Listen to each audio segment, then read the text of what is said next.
all of these big carnivores, wolves, cougars, grizzly bears, black bears, need space. And if you look at the growth rate in the greater Yellowstone area, it's burgeoning. The human population is growing.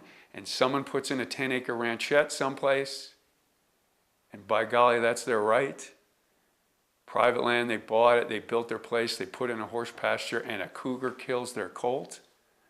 They're going to demand that cougar get killed, or that wolf get killed, or that grizzly bear comes in and takes out their hobby farm of goats and sheep. They're going to want that animal killed. And you multiply that out over the decades, and there ain't going to be any more room for large carnivores. And this is the last place, I think, in lower 48 where we have a shot. And it's those human attitudes and population growth that we so far have not dealt with as a society anywhere. You mention that, you're doomed as a politician.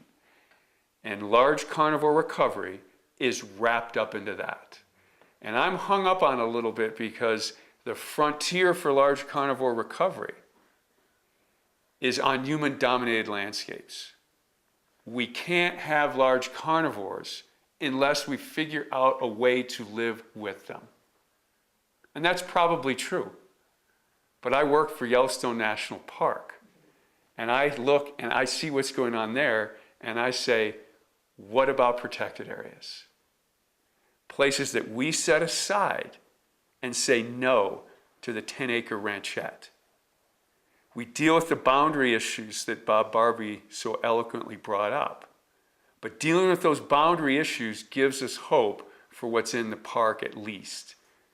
If it's all outside, the way things are going, the large carnivores will lose. I mean, Alaska, everybody views it as pristine in the last frontier. It ain't. Large carnivores there are on the run.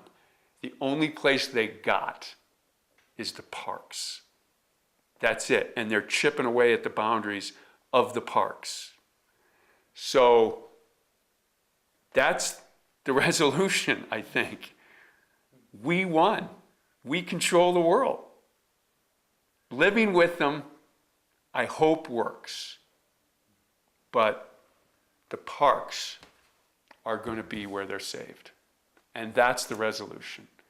But this cultural divide, we're just going to have to do what Bob Barbee says we got to do. We just got to sit and listen and sit and listen, have a couple bottles of Chardonnay for breakfast, and hope that it gets better.